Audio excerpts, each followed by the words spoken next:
You get flashbacks for sure when you go in there.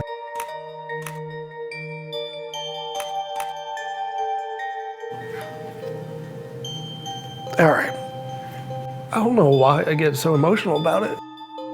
So it was hard at the beginning. She is just covered in wires and tubes.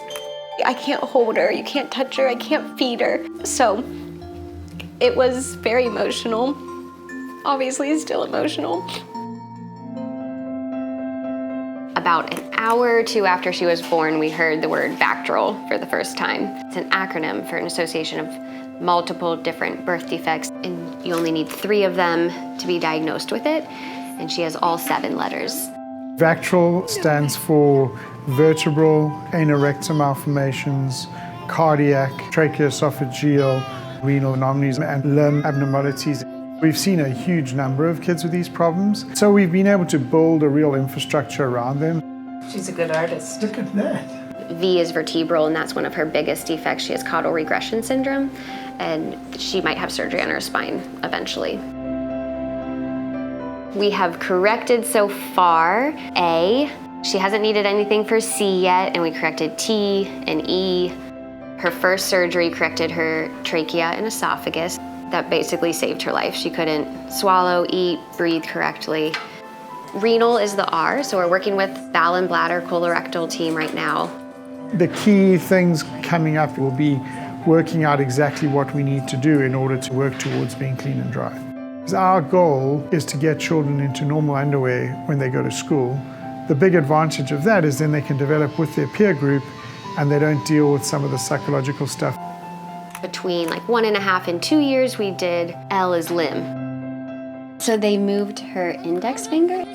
She was born without a thumb on her left hand, and so they took her index finger and made it a thumb, which is amazing. And then her feet, they turned out and up, and she had both of her feet corrected at the same time. She had giant casts up to her thighs for 6 to 8 weeks, and then transitioned down to braces. So we have many casts that we have saved just to see the progression of her little feet and hands. And now she's walking and running and dancing. She puts little braces on this little doll, and it's just normal stuff for her. Lily's a bit of a rock star, right?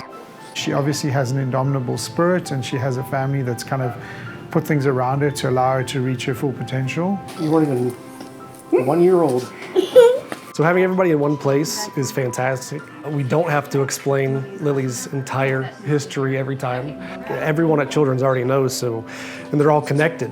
I've heard many times that this is the only place where we've been in one spot and all the doctors and teams have come to us. That's what we should be doing, right? That's the other cool thing about working together is we take all of this knowledge from all these different conditions and everybody's lens, from the urologic lens, the colorectal, the gynecologic lens, we put it all together and we wrap ourselves around the patient.